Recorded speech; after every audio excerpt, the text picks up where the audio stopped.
Hello, everybody. Welcome to the second of our reviews of 2024 from an immersive technology perspective. Delighted to have in studio, virtual studio, Cortney Harding. Thanks very much for joining me today, Cortney.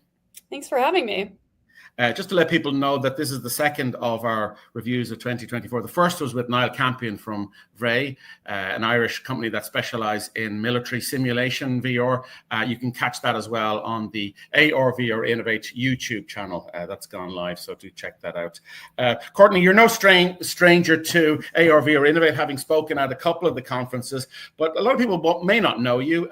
We're going to review 2024, and it's an important year from your perspective as well, because at the beginning of 2024, you joined Verti. Let's start there in terms of who are Verti, number one, and what's the role that you have within Verti.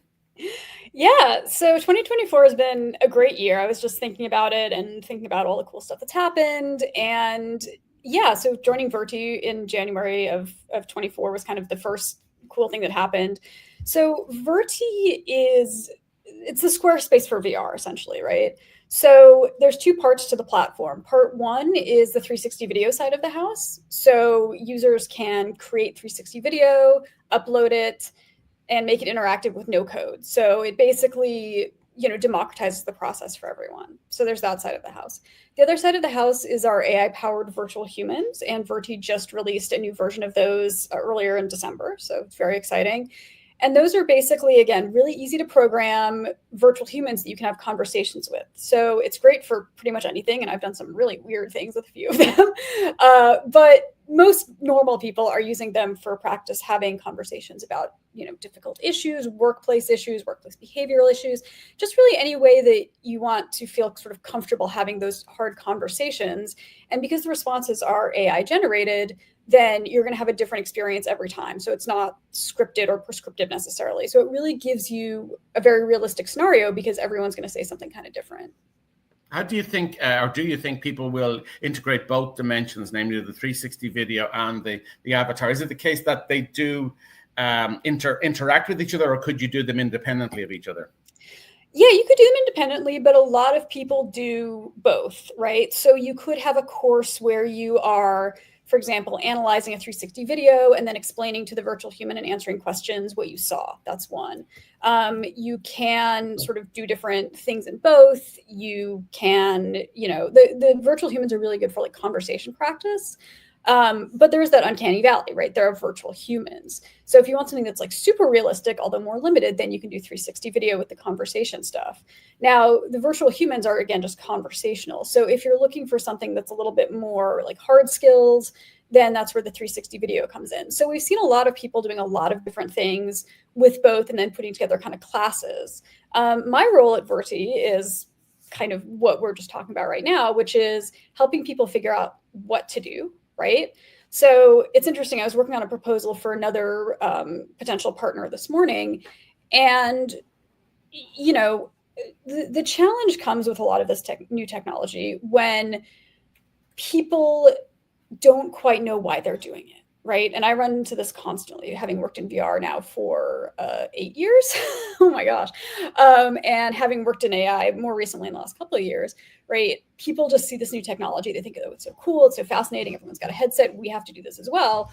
But they don't step back and say, OK, what problem are we actually solving here? Right. How are we measuring this? What are we actually doing? And so my role, I do a lot of explaining, like, what is 360 video? How do you use one of these lovely little things, right? How do you tell a good story? Don't move this around. It'll kill, right? On and on and on. So I do a lot of the technical stuff. But really what I do is help people figure out, OK, what's the why for this, right? Because otherwise, if you just kind of go in to say, we want to do VR, then, and you just sort of do a thing, what happens is you do a one-time thing. You get stuck in what's called pilot purgatory, where you're kind of constantly trying these new little things out, and then headset sit on the shelf for 6 months. And then, so I really want to help people focus on using tools like Verti to create these kind of sustainable, scalable VR and AI projects. So you're not just sort of doing these little one-offs all the time. Yeah, that interests me. And people who know me here in Ireland will know that I've been the last few months working on an enterprise fellowship at the Enterprise Academy here at TU Dublin, with a particular focus on looking at immersive technologies from a soft skills training perspective. So it's brought me in contact with groups of people who I might ordinarily, to be honest, get in contact with, because my substantive role is head of digital marketing. So I've been talking to a lot of learning and development professionals, heads of learning and development. And it strikes me that, those are the professionals who are really key to the adoption of this, particularly moving beyond the pilot project. They have responsibility and budgets usually for the training, but it's really convincing them that these new technologies can help them do their job either more efficiently, more effectively, or both than they currently do. Yeah, absolutely. And, there is now abundant research on the efficacy of VR for training and education, right? That at this point, there's lots of it. There continues to be more of it. So we're past the stage of kind of prove this, right? It's been proven. Where we're at is the stage of kind of this stickiness of adoption, because there is a cost, right? You have to buy headsets or rent headsets, right? You have to make the investment. You have to create the content. Now, the nice thing about platforms like Verti is once you buy this nice little 360 camera, and these are not expensive, and a few other pieces of equipment, microphones, tripods, all that stuff. None of that is going to be a huge upfront investment, right? Then you can create at scale. And that's, I think, what has really been missing with a lot of VR for a long time is it was kind of gate kept, right? You had to hire a Unity developer. You had to sort of know certain things. You still need to know how to tell a good story in VR, right? That's something I spend a lot of my time explaining to people, but it is a learnable skill. I learned it a lot. Other people can learn it, right? It's not something that should be that gate kept, right? So once you get past knowing what to do, then it's really just a matter of like getting it done. And the nice thing about sort of platforms like Verti and these little, Insta360 cameras, you can do it quickly and you can train enough people to do it so that they can be participating, right? And what is one way to keep an employee really engaged? It's have them teach other employees. It creates that stickiness and it allows everyone to be kind of their own expert, right? So what I really see as the promise of this is getting to scale, because we haven't quite figured that out yet. Yeah. And it's interesting. One of the other cool things that happened recently this year is I signed a book deal. And the book is really about how we're going to scale this new technology and sort of, where we're going to be in X number of years. I don't have an exact number because I'm not clairvoyant. I'm not a psychic. It would be fun if I was. But, we're going to go from right now headsets being a thing that you kind of put on and take off and put aside, right? And maybe you don't have to.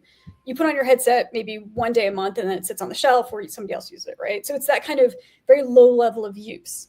And the direction we're going to evolve in probably, and I think the new headsets that we'll talk about in a minute are going to really be part of this, is the headset being something that you use for hours at a time and then take off. And then eventually it'll be the thing that you just kind of have always, right? So much like, these smartphones that we all have and we're all connected to all the time, it's going to shift up to our faces. Now, the form factor of what those devices look like will change dramatically over the course of the next 5, 10, 15 years, right? And we saw a preview of that this year with the Orion glasses at Meta Connect.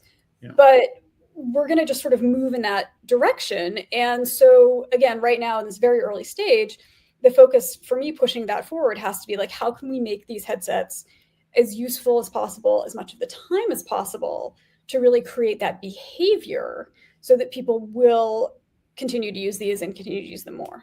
Yeah, I mean, there is this symbiosis between the software and what it aims to do and the actual headsets, which, there's still a friction there. There's a price point. They're clunky. They are, after a period of, and whatever that is, 30 minutes an hour, they feel heavy on your head. So we're not quite there, but you're right. We got a tantalizing glimpse of where we might go from Meta with Orion, which is kind of a project that, okay, I don't know, a few people have tried developer versions, but we're a while away from mass adoption. But what's not a while away is obviously a Quest, and Quest 3S was a launch this year. And I know as an educator, I got a bunch of them, started using them. I can see a lot of promise with Quest 3S. It's not the finished product by any means, but I found myself using it a lot more. I found myself working with students to use it a lot more. And obviously the price point from an educator's point of view was very attractive as well. Yeah, no, the 3S is a great headset. I mean, I think under a lot of the excitement about Orion and sort of the other newer headsets, it's gotten buried a little bit. I actually have a Quest 3, so I didn't feel the need to get a 3S because they're functionally very similar. Yeah. But the new price point is fantastic. It's a great headset. And, Meta will continue, along with others, to innovate in that space, right? And I think if you look at so I started working in VR in 2006, and that was when you had HTC Vive, you had the Oculus Rift, right? I still have my old Rift in a box because I can't bear to get rid of it, because I have it's just plastic at this point, but it has great sentimental value for me. So apologies to whatever great nephew of mine has to throw it out in 50 years. But it could be worth a lot of money for that great nephew, so they might be thankful. They'll be very thankful you kept on to it. That's true. So I've got my own little museum of headsets in my office. But regardless, you look at the form factor of that headset from 2016 until now, and it is light years in terms of improvements. So, I think when you are in something day to day, which you and I both are, and people who are watching this probably are, right? That sort of progress can feel so incremental because you're in it day to day. When you take a step back and look over the course of the last couple of years, right, it has been astronomical how fast this stuff goes. And to plug the forthcoming book a little bit more, I was telling my family about it, and my mom sort of dug up some old pictures of me in high school in our computer room. And for those of you who grew up in the 90s, you might remember the family computer room, where you had this giant computer with this giant tower in a room on a desk, and you went in there to do computer, right? To do internet, to do AOL, or to do whatever CompuServe. And you did computer, and then you left, right? And we are at that inflection point with VR right now, where you do VR and then you leave. Now, my thesis, and this is not just me, other people have said this, is eventually, now we don't do computer. Now computer is everywhere, and especially, laptop, and also this thing, right? Computer is omnipresent, okay? So VR eventually will become that level of omnipresence. We're just not there yet. So I think everything kind of aligns to other products sort of roll out. So I think it's just been really interesting to look back and see, all the new headsets that have come to market this year, all the excitement about them that's come. They just released new sales numbers, and sales are up this year. There's a lot of progress happening, and it's really interesting. It's just hard to sort of notice as you're in it day to day. Yeah, and I suppose, it is, you and I have been involved in this space in various iterations. So there's, particularly somebody who's organized a conference, invariably there's one or two of the speakers who are just saying every year, it's next year, don't worry about it. Next year's the big year. So, I'm very loath to say 2024 might in time be seen as a key point of inflection. Certainly one of the big developments, of course, was at the very beginning of the year, well, almost the very beginning of the year, which is Apple and the Vision Pro. And then I know you and I are both, lucky enough, we've both tried it, it's a very intuitively very strong piece of kit, etc. It's horrendously expensive for Joe Blogs, but it's not intended for Joe Blogs in its current format. I'd love to get your take on it in terms of how the experience has been for you, number one, but also how you would contextualize it in the sense of the pathway that we are to a much wider adoption of AR and VR. Yeah, so I'll just keep shouting out my wonderful parents on this interview. So I bought my Vision Pro the day it came out, and I happened to be visiting my parents, and they live on the west coast of the US in Oregon, and Oregon has no sales tax. So that was an exciting development. I actually had convinced myself, I was like, I'm saving money by not having to pay sales tax by buying in Oregon. That's early adopters logic, yeah. Early adopter logic, yes. That's girl logic for being like, well, this dress is on sale. Yes. Anyway, I wasn't going to say that, but go on. Yeah, not to be too gender normative, and I know plenty of men who are just like, oh, this Rick Owens is on sale, right? So, but the point still stands, right? So I did the demo, and it was incredible, and I purchased it. I made the investment, and I walked out, and I was walking behind my parents carrying it. My mom turned around and she looked at me and she said, I haven't seen you look this happy with something that you got since you were like 5 years old and you got the Barbie dream house at Christmas, right? It was such a moment. And I remember being so emotional in the headset, getting the demo and playing with it. And so, look, I have had it almost a year. I use it most days. I don't use it every single day, but I think I use it most days. I use it for a lot of different things. I use it for work. I use it to focus at work, right? I, like most people, am kind of all over the place. I've got 50 tabs open. I'm kind of like running around always. So if I want to focus on a call, I will do my call from the Vision Pro because it's much harder to multitask in the Vision Pro, right? There have been times when I've been traveling or feeling under the weather or overslept, and I can put on the Vision Pro and do a call because my persona looks fantastic. And so I can look like I just rolled out of bed 5 minutes earlier, and I have done that a couple of times, but my persona looks very put together. So I like that. You know, I love shooting like video with it. I shoot video from that headset. I did that every day over the summer. That was my goal, to like learn how to really do that well. You know, I still continue to shoot video with it most days, again, just doing experiments or just like taking pictures of things, taking video of things. I like it for entertainment. I've used it on airplanes, watching movies, watching TV shows. There have been days, again, when I've been very tired or under the weather, and I just slap it on my face and lie in bed. Yeah, it's a great headset. The lack of content is an issue, right?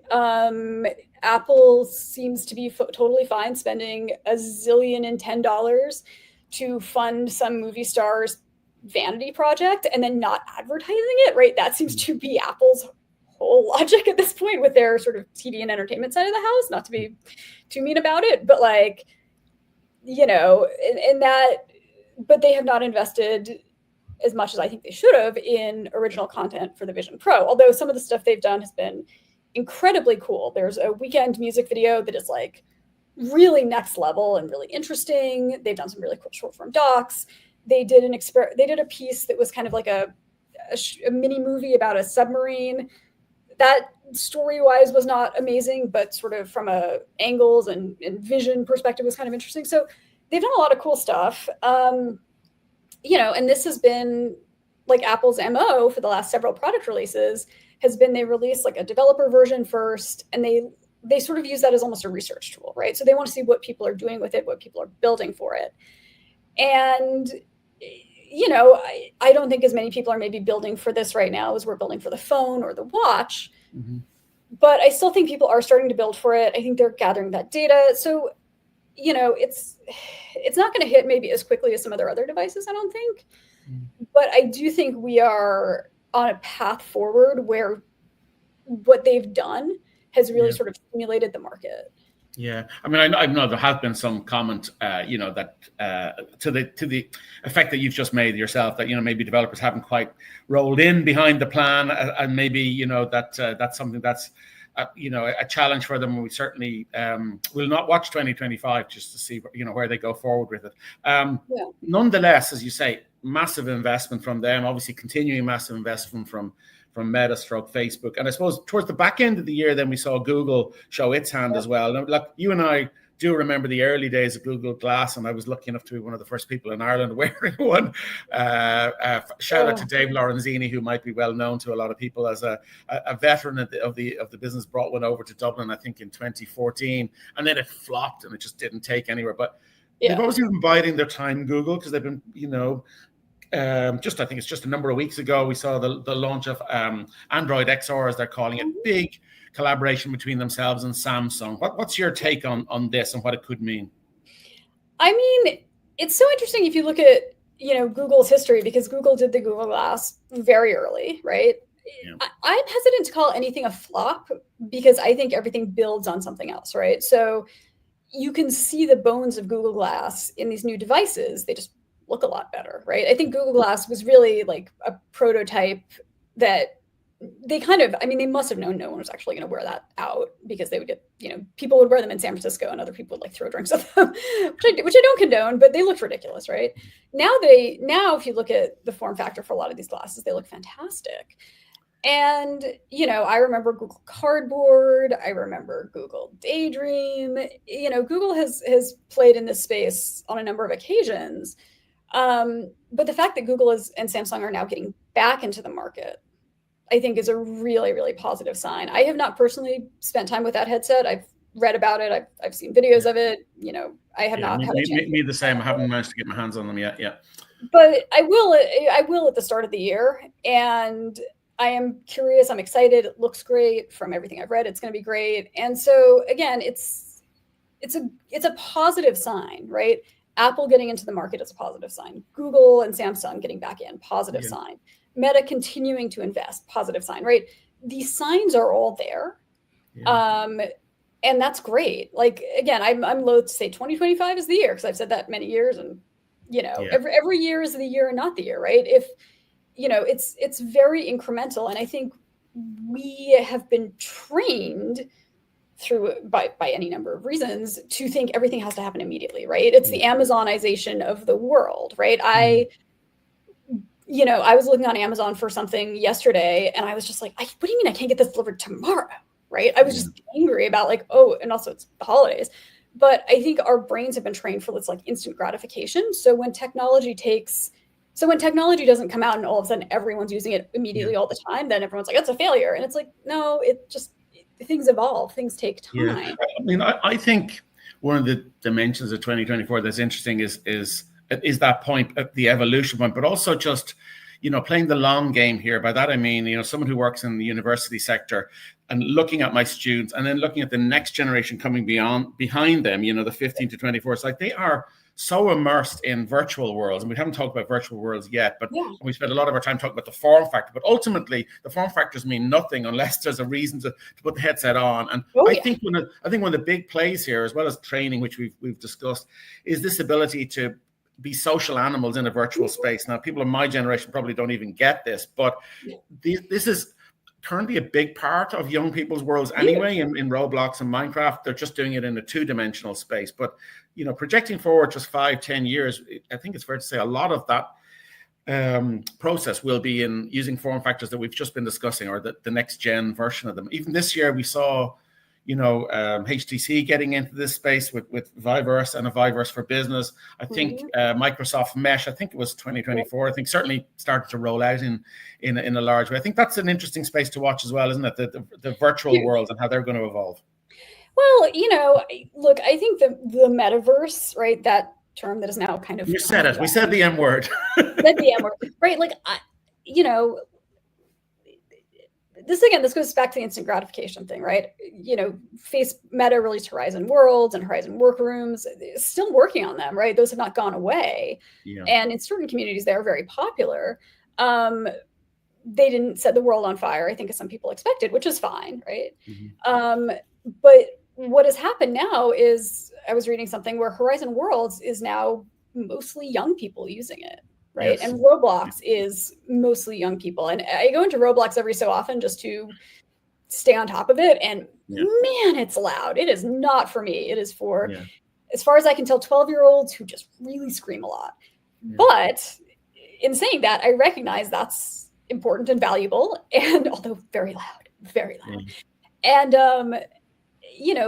young people are used to this. So I have a niece who's almost 13 and a nephew who's 10, and they're great. And they are my two kid panel on all of this stuff. So I show them all the new headsets. I give them old headsets, and I'm constantly picking their brains on what is interesting, because they're really going to shape, like Gen Z and Gen Alpha are really going to shape where a lot of this technology goes. And the one thing I do notice about them with the headsets is their comfort and their familiarity with how you use them. So, these are not kids these are kids who cannot use a television remote, but they can use a Vision Pro, right? And so that's where I think this starts to get really interesting, is younger people are really, picking up on this. And one of the best things I saw this year, which was so cute, I was in Denver, Colorado for a family wedding. And I was walking around this neighborhood going to dinner one night. I was just kind of walking around the neighborhood before I went to this restaurant. And this kid had a little lemonade stand set up. And on the front of his lemonade stand, he had a little drawing of a Meta Quest. And he said, raising money for a Quest 3. Wow. And I must have scared this poor kid to death, because I was like, oh my God. And I gave him like $20. I was very excited. And, and I was just like, this. So that to me is where the needle starts to move. Yeah, right? And I agree. I mean, I was talking to one company who working in this space around virtual worlds. They were talking about a product that they have and specialism around onboarding of employees. And I know that you guys in Verti have got, it's what you do is very amenable to that as well. This company specializes in only onboarding, but they create fantasy virtual worlds where people visit different planets, which are representative of the different departments of the company. There's a lot of interesting psychology around that, neuropsych, as in people would remember that better than Oh, going yeah. through a PowerPoint presentation with 27 slides, one for each department, and trying to take all that in. So, and they were telling me that they're explicitly looking at that, 18 to 23 generation, to whom a lot of people might think that seems a bit of a mad idea, but actually to that age group, this is just something cool and interesting, and really says a lot about the company as well. I mean, that's an interesting dimension that we haven't got into today, but just for training, you and I know this, that, the fact that you're using these technologies, there's a twin effect. There's what it actually does in terms of the training activity, helping them remember better. But it's also what it says about you as a company is also, and that's really important to the Gen Alpha as they're coming forward. They need to feel that the companies they're working for are companies that are innovative, will give them scope for creativity, for example. Well, if you look at Gen Z, and I know like everyone likes to make this joke about new generations, right? I think some of it is just like, it's not Gen Z or millennials or Gen X, or it's 20-year-olds, because 20-year-olds are just kind of messy and annoying and young and inexperienced as humans, right? But you do see that Gen Z in particular is kind of disconnected from work. They have very strong boundaries around work. They're very cynical about work, and I understand why. But doing something like this, I think, will be beneficial for companies that want to employ them and want to keep them, right? So, it's like the innovators, we go back to the innovator's dilemma all the time. It's so funny to me because that book has been around forever, right? And yet still people are just like, no, the way we're doing things is the way we've always done it, and that'll be fine. And I'm just like, guys, I don't know if Clayton Christensen is even still alive or not. I hope he is. He seems like a lovely dude. Yeah, but if he's not, like, the ghost of Clayton Christensen should kind of come haunt you if that's your whole mentality. Like, we've always done PowerPoint and PowerPoint works. And it's like, no, it truly, really doesn't. Yeah. And I think, it's such a long process, because for people like you and I who work in this, who understand this, who read the research, I spent years of my life being so frustrated. Like, everything is here. It's the Mr. Police, you missed all the clues, right? Type of ransom note. And so, but I think that, at a certain point, like, people will start to pick this up because they have to. Well, I think that's a key point. As an educator myself, the necessity being the mother of invention it's a cliche, but it's true in the sense that so many educators struggle with retention issues with students, keeping them in, freshman years. And a big factor is we just can't engage them. Now, you can say for better, for worse, and that's a shame, etc. But the reality is that concentration spans have reduced. This generation are just, as you say, they're the swipe generation. So everything's consumed in 10, 20-second intervals. So you better be able to play in that game if you really want to connect with them.